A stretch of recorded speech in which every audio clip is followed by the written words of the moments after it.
Well, the forces of tolerance have struck again, this time in the state of Wisconsin.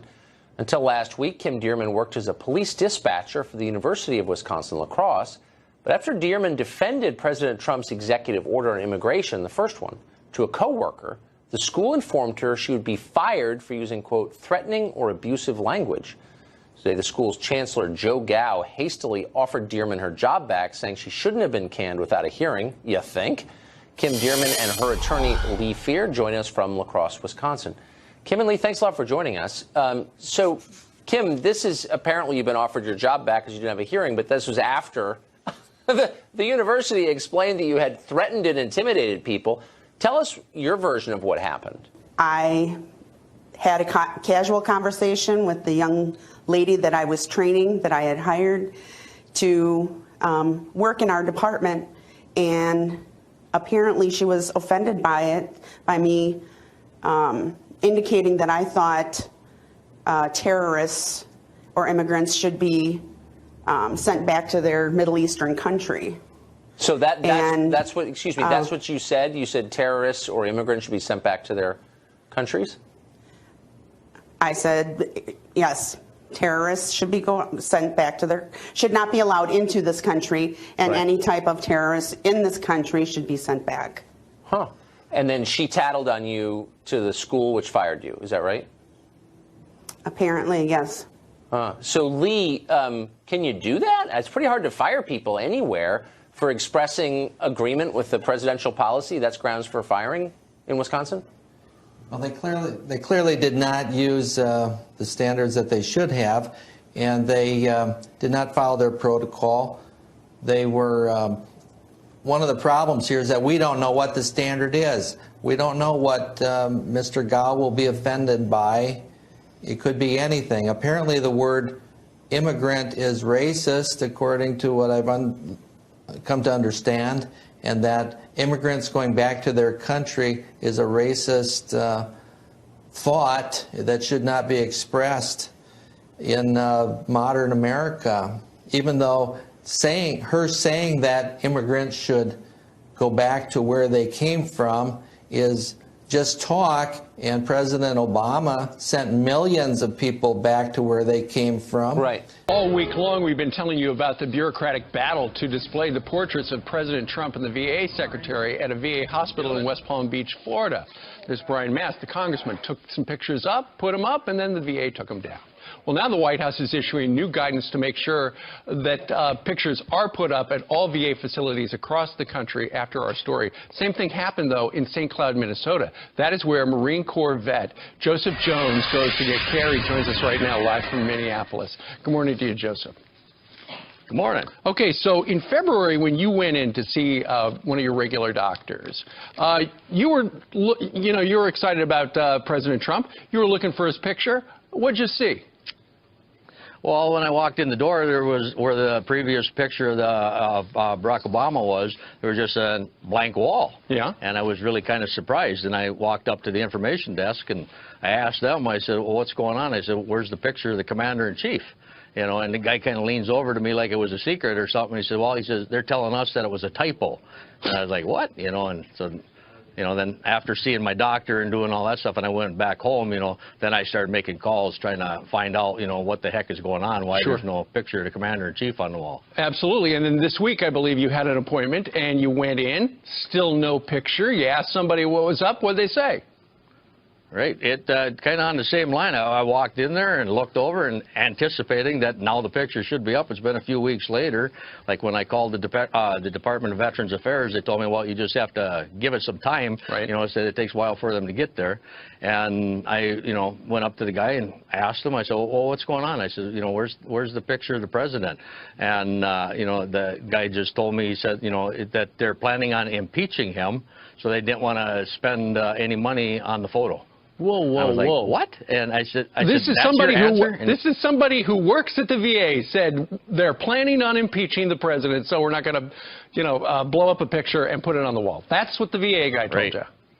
Right. And I said, that's your answer? And he said, yep, and turned around and walked away. Oh my goodness.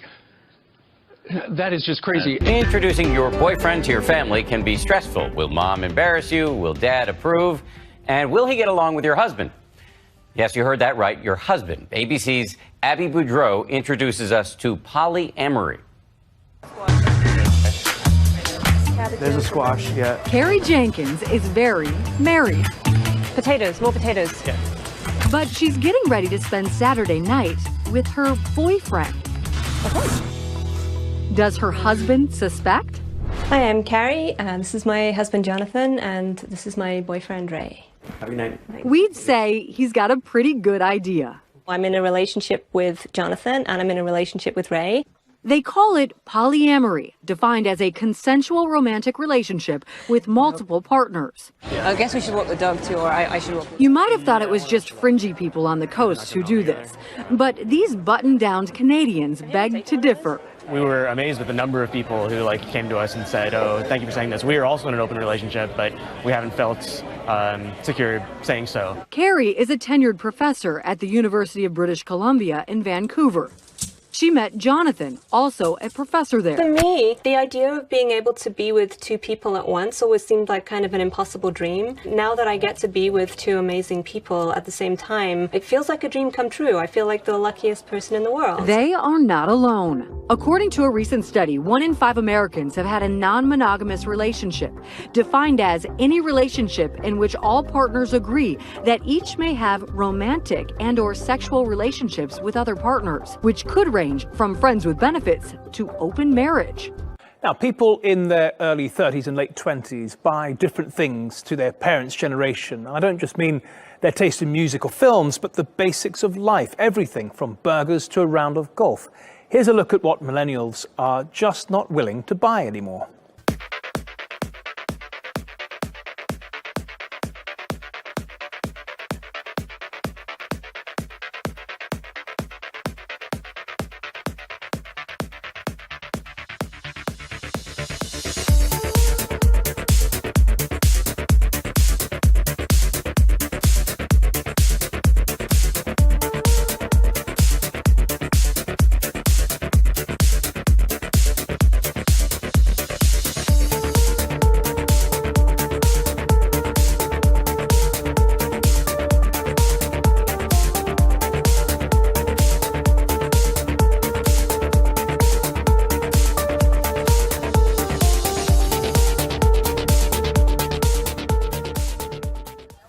Adriana Sanchez is 19 years old. She holds her 7-month-old daughter as she digs in a trash bag left on the curb in search of food.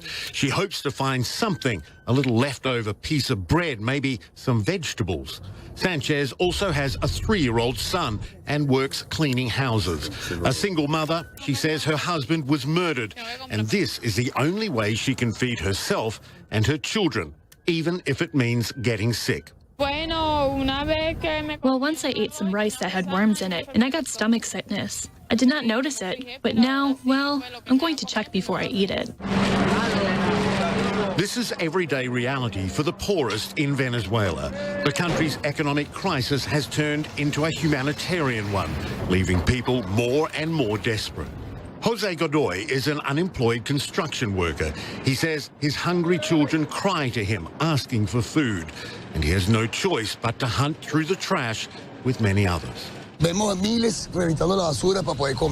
There are thousands of us looking through the trash to eat. Thousands, not one of us or 2 or 4. There are thousands who are on the streets looking for something to eat to survive. If they sell something to you, they sell you 2 flour breads or a bit of rice. Sometimes when you line up, there's nothing left. You have to go home without anything. A Venezuela living conditions survey found that nearly 82% of Venezuelan households were living in poverty last year, compared to 73% in 2015. According to the survey, 3/4 of Venezuelans interviewed lost an average of 9 kilos over the past year because of lack of food. The Venezuelan government has refused aid from international organizations, including the UN. That's hard to swallow for people like Sanchez and Godoy, who now have no choice but to scavenge for food to survive. Singapore's government has hiked the price of water for the first time in 20 years, and by a whopping 30%. Well, lower-income households will get a bit of a tax rebate to help them, but it's still a shock, as Surev Roy reports. Singapore is known for its skyscrapers and cutting-edge science and technology. But despite being a hub of luxury and ranking among the 5 richest countries in the world, it lacks something crucial: fresh water. The tiny island nation in Southeast Asia does not have any rivers or freshwater sources. It depends on recycled water, rain and water purchased from neighboring Malaysia. Now Singapore's government has announced a 2-step 30% increase in water prices. It has also introduced tax rebates to help lower-income households pay their water bills. But not everyone is pleased. I think the 30%, right, is a massive hike. Right, so I think the Minister for Environment, right, did not really convince us that, you need this amount of price hike so that you can provide water for the population. Singapore's government says it's the first increase in 20 years. But many say the cost of living in Singapore is already too high. Don't increase the prices, lower it for the needy. If there is no water, it is difficult. You can't expect us to get water from our neighbor's house. That's shameful.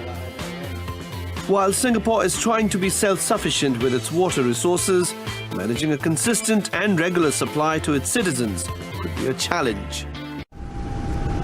A court in Japan has ruled for the first time that the state is jointly liable for negligence over the Fukushima nuclear disaster. The district court north of Tokyo found that the government and the plant's operator TEPCO were both responsible. At the time, the then Prime Minister Naoto Kan was accused of being slow to acknowledge the severity of the tragedy. He was forced out of office 6 months later. More recently, he has blamed TEPCO, saying he couldn't get accurate information out of the operator at a crucial moment. TEPCO said in a statement it would review the contents of the ruling before responding. It's long been criticised for ignoring the threat posed by natural disasters to Fukushima. The ruling came on behalf of 137 evacuees seeking damages for the emotional distress of fleeing their homes as radiation spread from the nuclear plant. Some 15,000 people were killed and 200,000 displaced 6 years ago after the earthquake and tsunami, which swamped the Fukushima Daiichi plant, causing meltdowns at 3 reactors. The devastating effects of Nepal's earthquake are still lingering to the people who live there, especially women. Progress has been made since the 2015 quake, but there are still about 2 million people stuck calling temporary shelters home. One study found 38% of women say their reconstruction needs are being met. About 44% of men felt the same way. The gender gap is also prominent in finding rebuilding support. It's important that houses not only get rebuilt, but get built better and more safely. But just over half of women surveyed were aware of how to make sure rebuilding was done safely. That's compared to 72% of men. Some of these numbers could be explained by Nepal's literacy rates. There are significantly more literate men than literate women. Getting permanent housing for people is important. Without it, people's health and well-being are affected. 10 people have been injured in an explosion at Mount Etna in Sicily. The blast, caused by magma from the erupting volcano flowing into snow, sent stones and rocks flying. Tourists, scientists and a BBC crew were among those caught up in the drama. None are in a serious condition. Etna's Europe's most active volcano. After a quiet couple of years, it burst into action in February with repeated explosive eruptions that sent orange plumes of lava into the air. There's a person. There's someone in there. This is the dramatic moment a young woman emerges from a mudslide that nearly claimed her life.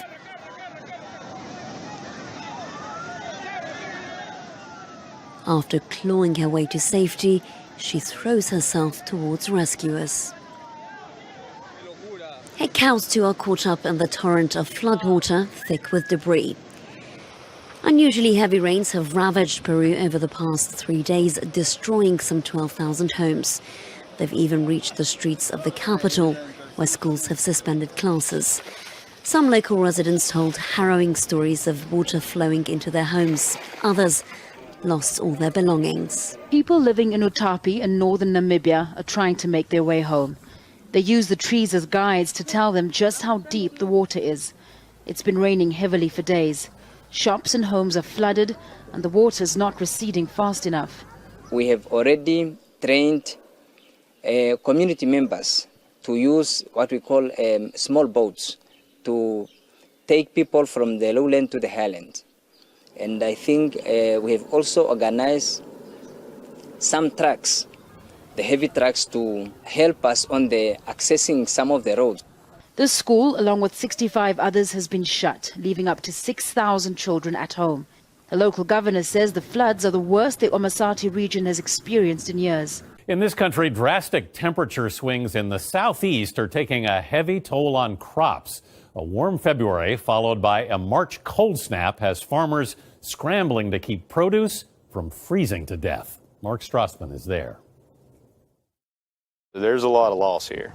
Drew Eccles lost more than $1 million this week. The fifth-generation farmer pulled back these protective tarps and winced. 1/3 of his strawberry crop is dead. Or better, worse than you expected? Well, the strawberries are actually a whole lot worse than I expected. His 140 acres of peach trees got it worse. All that pink blooming are vulnerable peach buds, which opened 3 weeks early because of the unusually warm temperatures this winter. The deep freeze killed half of Eccles' peach crop. Across the region, farmers are counting their losses. Gary Black is Georgia's agriculture commissioner. It would be easy to say that we're in hundreds of millions of dollars. North Carolina peach farms looked like a winter wonderland. Overhead irrigation tried to insulate the crop from freezing temperatures and winds. In South Carolina, farmers hoped protective covering would save the state's strawberry crop. But in South Georgia, blueberry fields fell into a deep, damaging freeze. Is the worst of it over? I hope. That's the question of the hour. that's the question of the hour. If it's not, I might as well quit. The debt clock keeps ticking, each second moving closer to a total national debt of $20 trillion with a T.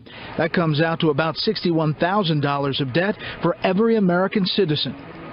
Those seem like scary numbers, so you might think lawmakers would be scrambling to deal with the next fiscal cliff, raising the debt ceiling. Past crises have led to partial government shutdowns, yet congressional leaders and administration officials are downplaying any immediate concern this time. But we will deal with it certainly before the August recess. As to the other issue you mentioned about the government shutdowns, no one desires that. We're a long way away from that. So what is it?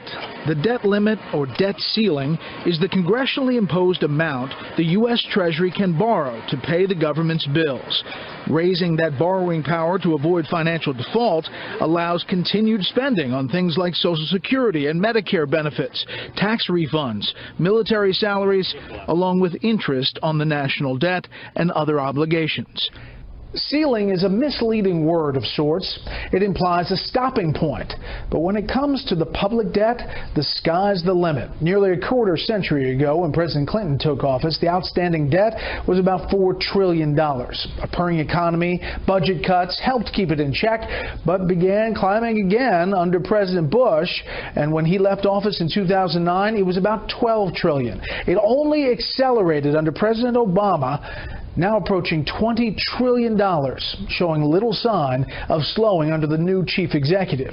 Through government shutdowns, S&P downgrades, sequesters, and even suspension of the debt ceiling itself by Congress over the past 2 years, the self-inflicted wounds have turned the debt ceiling argument into a political piñata. Witnesses say this mosque was packed with hundreds of worshippers on Thursday evening when an airstrike hit the village of El Jina in western Aleppo province. Throughout the night and into Friday, people were scrambling to pull survivors trapped in the rubble. The jets attacked at 7 p.m. last night. They made 4 sorties and attacked the mosque. At this point, 35 killed, more than 25 missing, and more than 20 people injured. U.S. Central Command confirmed an airstrike targeting an al-Qaeda meeting in Idlib. The U.S. spokesman says several al-Qaeda members were killed in a building 15 meters from a mosque, which remained standing. When asked about the precise location of the airstrike, the spokesman said it was unclear. He said allegations of civilian deaths will be investigated. The confusion over the exact position of the airstrike and who is responsible may be due to the crowded airspace over Syria's battlefields. The Turkish-backed Free Syrian Army controls El Jina village, and Syrian government forces are in the area. They are backed by the Russian government and its significant air power. Last year, the U.S. admitted to killing 24 civilians during an airstrike in Manbij. A military spokesman says during the July attack, ISIL fighters were the target. Human rights groups put the toll at more than 70 people, mostly women and children. The Manbij incident is thought to be the deadliest U.S. attack involving civilians during the war in Syria. Rex Tillerson wasted no time. As soon as he set foot in South Korea, the US Secretary of State headed north on a Black Hawk helicopter towards the demilitarized zone, a highly symbolic destination. A strip of land 4 kilometers wide and 248 kilometers long, running along the 38th parallel north. The DMZ is the de facto border barrier that separates the two Koreas, and it's the most heavily militarized area in the world. The message from the US was far from diplomatic. The policy of strategic patience has ended. We're exploring a new range of diplomatic, security, and economic measures. All options are on the table.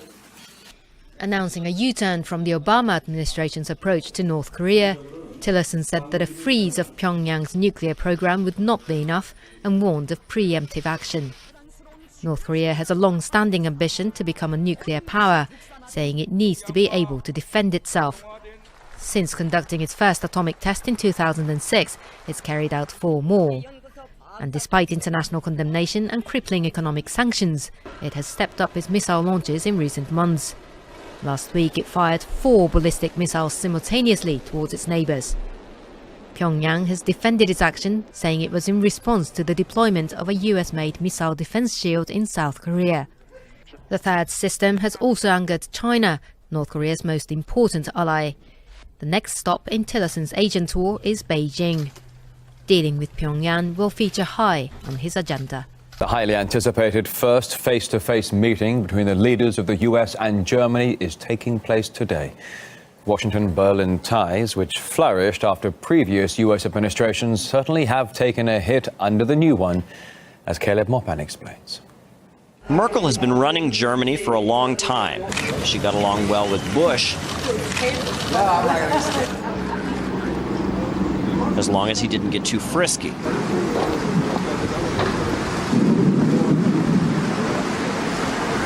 She loved Obama.